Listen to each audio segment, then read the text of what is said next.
Alright, it's May 25th, 2022. I'm going to give a little update on the Ida Sheltering Prowler camper. I came in here today. I got off of work early. As you can see, it's raining. I did get my new roof installed, which is good because I shouldn't need this camper much longer. I come into the camper and the bed is wet. No windows are left open. All the window seals are dry. In case someone thinks I left a window open, the bed got wet. The trim on top of the ceiling was low. And it's raining. The bed is damp. I've already passed a Kleenex in there to show. I wish I'd have waited to do it on camera.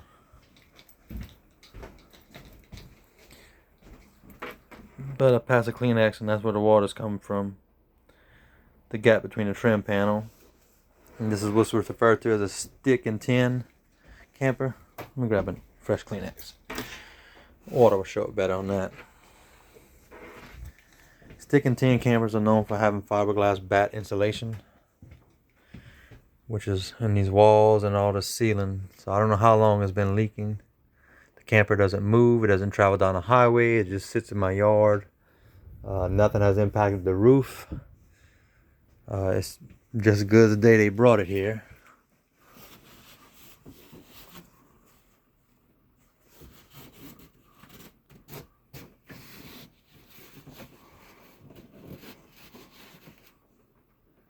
Yeah, it's wet.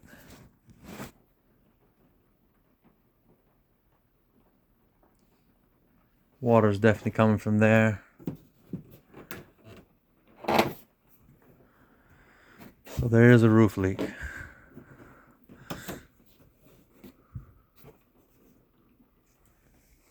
And this is a brand new camper. 2022 Prowler 250 bunkhouse that was provided by Ida Sheltering. That's the only damage that's my concern right now, is the trim warped and came loose. Probably about a month ago, I noticed the trim started warping. It started off like this. That's how it started. And I didn't really pay attention, but each time it rained, it kind of got more and more, like the gap got bigger and bigger. And that's probably why. The water just swelling up the wood. Now it's finally leaking through.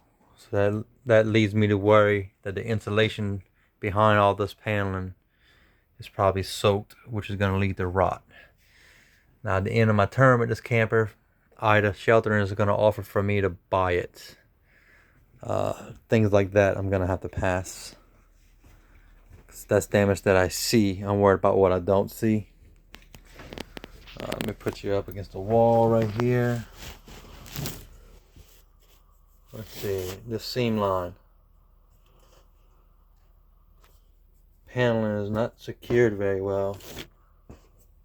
This wall has almost an inch of movement. I do like the camper. I'm very appreciative of it.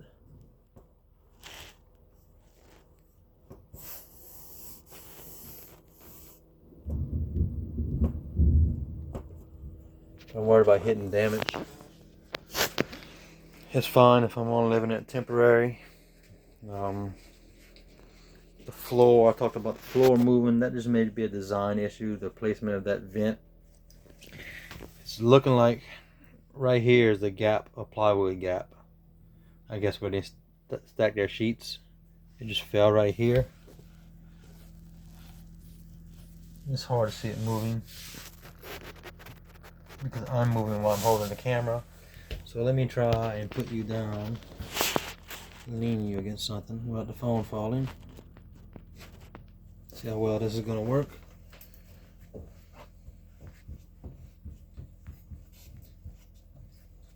It just feels soft when you walk across it. I know campers move. It's done this since new.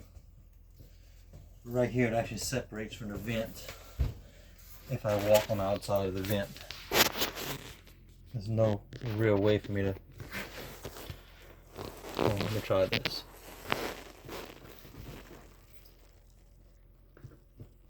See the floor separating from the vent? This whole area is kind of soft. Another major issue is in the bathroom.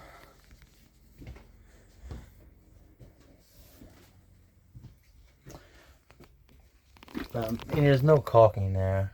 Let me get the focus. That's not really a big deal because I'm sure the bottom tub has a lip that goes up. Water's not really going to travel uphill.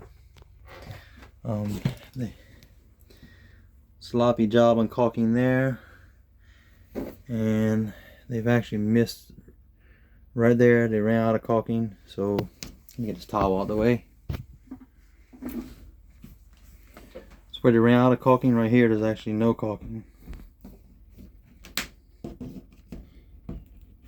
No caulking here. That's minor. There's a screw missing on the bottom of the faucet. So with a screw missing, put you against the wall. That's not barely connected. A bigger problem on this side of the shower. Same thing with the caulking. There's like a 3-foot section. No caulking at all.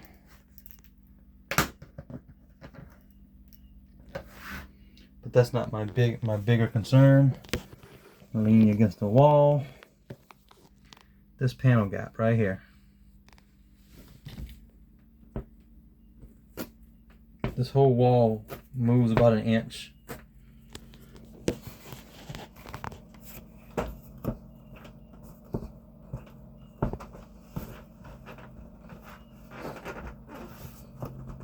My concern is hitting the water damage.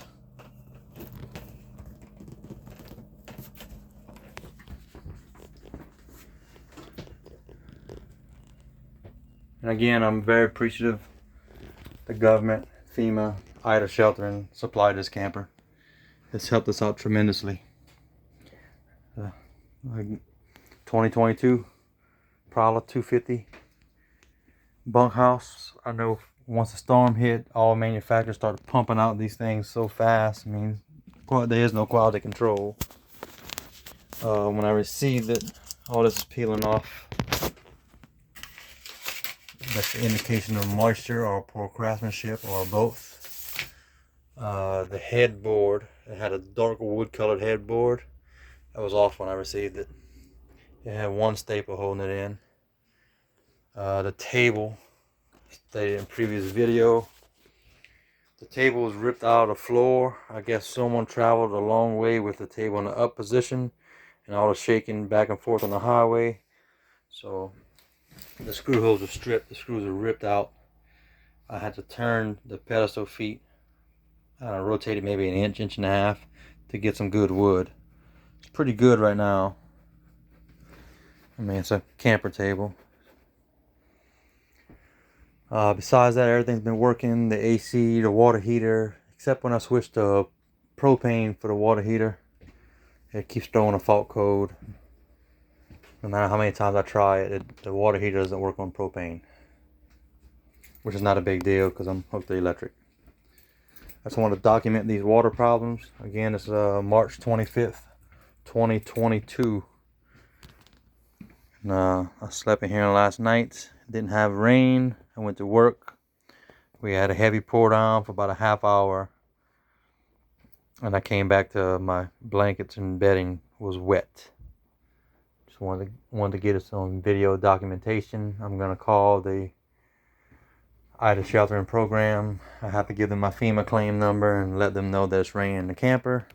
I do not expect them to give me a replacement. At this point, my kids are no longer sleeping in here. I got their bedrooms are taken care of.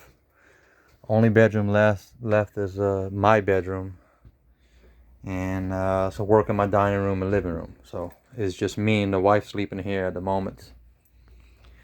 So I could probably do without the camper, although I really don't like sleeping in my dining room, but I'm no longer in a bind where I need a place to sleep. I have a roof on my house, so I think I'm just gonna call Ida Sheltering and let them start the process of come and pick this thing up.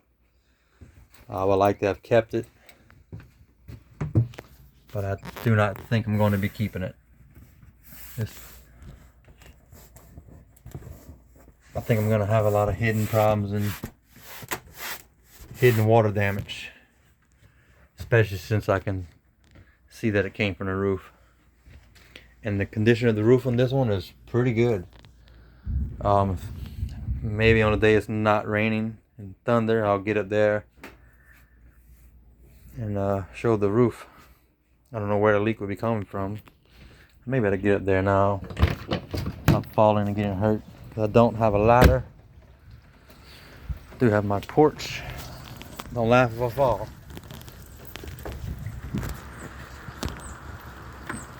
Alright. Roof's in pretty good shape. Just wet. The panel gap where it's raining, I believe, is right here. See this hump in this roof? This ridge all the way across? That is that panel gap. So I'm assuming there's a puncture somewhere in there.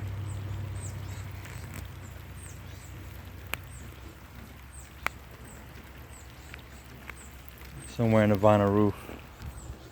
Must be a puncture for that water to travel. Or I mean, with campers, it could be getting in from this corner and working its way through. You don't know with campers. The roof is in relatively good shape. I have no tree branches that are directly above the camper. Nothing to impact it. The roof is definitely leaking.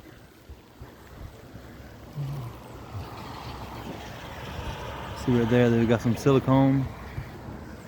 Maybe that was just from sloppiness, or maybe they had a little pinhole. I really don't know.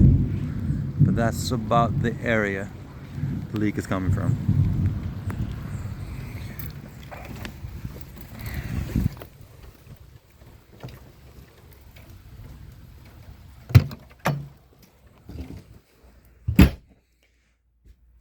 So again, just common sense. Everyone should inspect their campers, whether it's from FEMA or Ida Sheltering or the government. If you're staying in a camper free of charge that the government dropped off on your property, you need to do an inspection before you live in it, and an inspection during and before you give it back. Because I've been hearing stories about people damaging campers and they're liable and have to pay for it. And I've heard stories of people that say they didn't damage it and still had to pay for it because it was on their property and they signed the paper. I've had a guy that works for FEMA came swap out propane 2 weeks ago. He told me they picked up a camper a mile away from where I live. It was full of bullet holes. Someone shot it up and they turned it in. So yeah, it's nice to find a wet bed and a leaking roof, and you don't know how long it's been leaking. So that's my update. It's probably gonna be my final update unless I talk to Ida Sheltering people and they decide they want to replace the camper. Then I'll do a follow-up video on that if need be. But at this point, I mean, it's a pretty boring video. The last one I've done about the camper was not exciting either.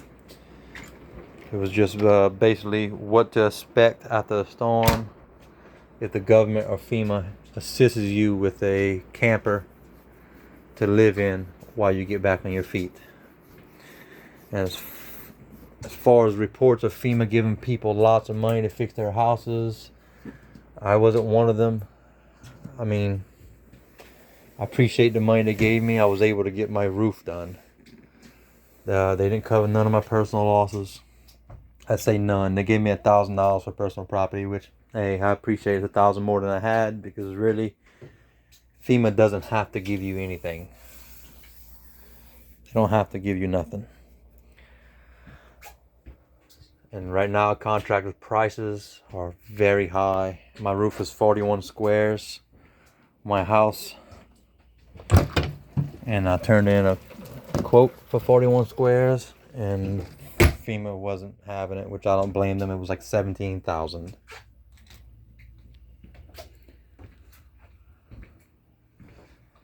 Which is a lot of money. All contractors' prices are way high.